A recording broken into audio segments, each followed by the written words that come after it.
Bismillahirrahmanirrahim. Assalamualaikum warahmatullahi wabarakatuh. Alhamdulillah. Wassalatullahi wassalamu ala rasulillah Sayyidina Muhammad bin Abdillah wa ala alihi wa ashabihi wa mawalah, amma ba'd. Kaum muslimin dan muslimat yang dimuliakan oleh Allah, yang kami cintai dan yang kami cintai dan yang kami cintai, nuhibbukum fillah. Kita sudah mempelajari sholat yang boleh dijamak tapi tidak usah dikosor, yaitu di saat Anda berada di dalam perjalanan atau Anda menuju perjalanan, misalnya dari Jakarta Tangerang, Jakarta Bogor, lingkungan, atau dari orang Jakarta sekitar Jakarta juga, tapi kotanya jauh, perjalanan dari Jakarta Pusat menuju Jakarta Selatan dan sebagainya, yang keluar dari wilayah kecamatan, anggap saja keluar Anda, bukan di tempatnya sendiri, ke depan, bukan dianggap sebagai bepergian. Akan tapi yang kedua syaratnya harus ada dugaan macet. Ya, kemarin ada dugaan macet. Sehingga kalau Anda berada di dalam keadaan yang semacam itu, Anda mau melakukan bepergian, ternyata di sana ada dugaan macet, maka Anda boleh menjamak sholat saat itu. Contoh sudah kami sampaikan pada pertemuan yang lalu. Ada contoh lagi yang belum kami hadirkan. Contoh, Anda di rumah, Anda di Bogor atau di Tangerang. Dari rumah, kemarin kami contohkan Anda di tengah jalan mau pulang ke rumah. Sekarang yang dari rumah, ini kami lanjutkan. Anda dari rumah, di rumah waktu zuhur, Anda mau melakukan perjalanan ke Jakarta dari Tangerang. Saat jam 1 siang Anda melakukan sholat, Anda mau melakukan sholat zuhur. Cuman ada informasi perjalanan bakal macet. Kalau Anda melakukan perjalanan nanti sampai Jakarta bisa maghrib. Apa yang terjadi? Asar bakal hilang. Kalau Anda menduga asar bakal hilang, maka Anda boleh melakukan sholat jamak di rumah Anda. Anda melakukan sholat jamak di rumah Anda sebelum berangkat. Karena Anda punya dugaan, dapat informasi, telepon atau berita radio, bahwasanya Jakarta macet berat, jalan Tangerang Jakarta bakal macet. Dugaan saja, tidak yakin, tidak usah melihat, dugaan ada informasi, maka Anda sudah boleh melakukan sholat duhur di waktu duhur, kemudian asar, karena Anda waktu itu jam 1 di Tangerang, di rumah Anda, Tangerang. Anda jam 1 di Tangerang, kemudian Anda melakukan sholat duhur, kemudian langsung disambung dengan sholat asar. Ini contoh yang ketiga yang belum kami sempurnakan, belum kami sampaikan pada pertemuan yang lalu, halaqah sebelumnya. Baik, di situ Anda terbebas dari hukuman Allah. Anda melakukan sholat. Baik, biarpun nanti ternyata jalan kenceng, jalan lancar, nggak ada masalah. Maksudnya gimana? Contoh kemarin, atau contoh yang baru saja ini, Anda menduga bakal ada kemacetan. Sudah terlanjur Anda melakukan sholat duhur di rumah sekalian asar, tatanya perjalanan lancar. Oh, lancar. Perjalanan lancar. Sampai Jakarta masih jam 4 sore. Ketahuilah, apakah wajib diulang? Anda tidak wajib mengulang sholat asar. Akan tapi Anda boleh, tapi jangan dipaksakan orang mengulang. Anda boleh mengulang sholat asar, karena apa? Keluar dari khilafnya para ulama yang mengatakan sholat jamak dalam model ini tidak boleh. Anda tidak usah pusing masalah ini. Sudahlah, nggak usah diulang, sudah cukup, alhamdulillah. Anda melakukan kegiatan yang lain. Tapi kalau Anda ingin mengulang, diperkenankan. Tapi ingat, tidak wajib mengulang. Baik, selesai. Atau sebaliknya, contoh yang kemarin, pertemuan yang lalu. Anda jam 1 siang dari Jakarta menuju Tangerang. Di Jakarta jam 1 siang mau pulang ke Tangerang. Cuman ada dugaan nanti macet. Ada dugaan macet. Lalu Anda melakukan sholat duhur sekaligus asar di kota Jakarta. Anda mau pulang. Tak taunya dari dugaan macet ternyata tidak macet. Perjalanan lancar.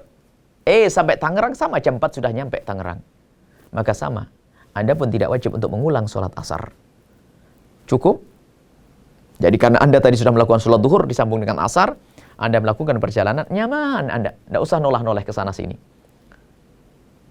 Anda sampai di rumah, Anda tidak wajib mengulang. Kalau mengulang diperkenankan, tapi tidak wajib. Mengulang sholat asar diperkenankan, lagi-lagi keluar dari khilafnya ulama. Hanya diperkenankan, tapi tidak wajib. Sudahlah, tidak usah wajib, nggak usah diulang, selesai. Sekarang permasalahannya bukan di sini. Ini yang inti. Permasalahannya adalah jika seandainya Anda ingin menjamak takhir, Ternyata Anda tidak mampu melakukannya. Contoh, Anda ingin menjamak takhir, Anda tidak mampu melakukannya. Misalnya, mohon maaf, contoh yang tadi, contoh yang kemarin, Anda di perjalanan. Anda di Jakarta jam 12. Belum masuk waktu zuhur, Anda ingin pulang ke Tangerang. Anda ingin menjamak takhir, baik, akan saya jamak takhir saja deh. Zuhur saya mau saya lakukan nanti di rumah saja. Atau sebaliknya, Anda dari Tangerang mau berangkat. Sebelum zuhur, Anda dari Tangerang. Akhirnya perjalanan zuhur di tengah jalan Anda. Karena macet, Anda ingin mengakhirkan, Anda kumpulkan di waktu asar. Berarti Anda meninggalkan waktu zuhur. Masuk waktu asar, ternyata masih dalam kemacetan. Lalu bagaimana saat ini? Setelah asar macet, nggak bisa turun. Apalagi ke pom bensin, nggak bisa turun sama sekali. Karena Anda tidak bisa turun. Nah, ini mau maghrib ini. Asarnya hilang, zuhur hilang. Mungkin sekali atau tidak? Mungkin. Ini sangat mungkin sekali. Maka bagaimana Anda di atas kendaraan ini? Bagaimana saya akan sholat? Kalau Anda turun, malah ganggu lalu lintas nanti. Anda tetap di atas kendaraan. Tapi ini bentar lagi maghrib ini. Seberapa jam lagi maghrib nih? Bagaimana ini? Gak mungkin nyampe ini. Gak mungkin ini. Bakal hilang zuhur saya dan asar saya. Anda sudah di waktu asar dan mau habis. Maka bagaimana caranya? Jika Anda bisa berwudu, Anda wudu. Wudu yang gampang. Jika Anda bisa wudu. Ada air di mobil Anda.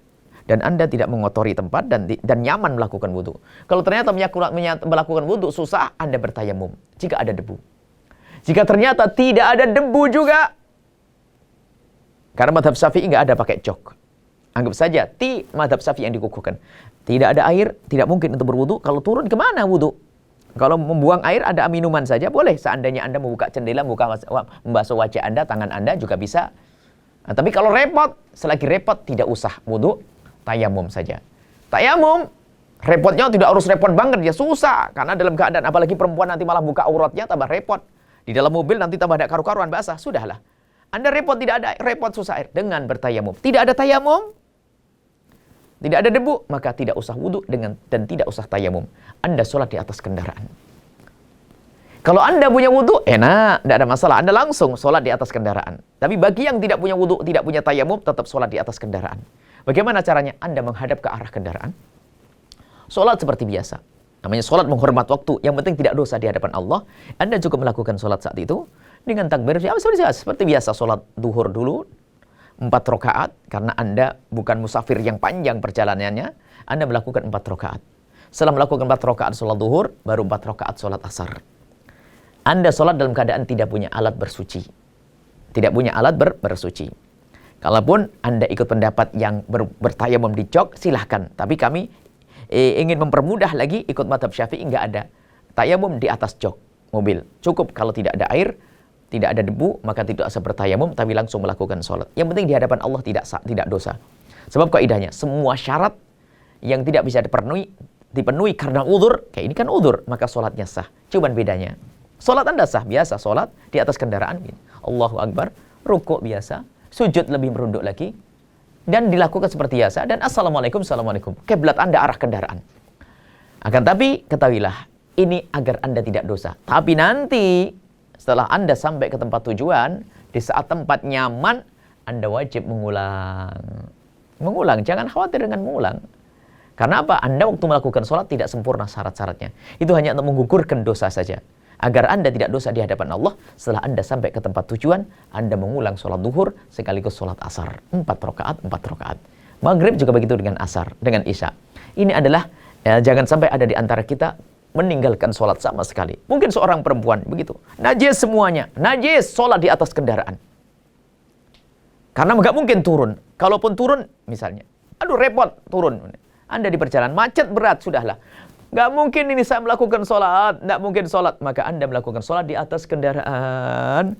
Sehingga dengan demikian Anda tidak punya dosa. Tapi ingat wajib mengulang. Begitu juga yang sering kita temukan santri mungkin naik kereta. Atau naik bis. Dari Cirebon ke Jawa Timur. Sholat subuh, tak taunya sopirnya tidak mau berhenti. Tidak mau turun.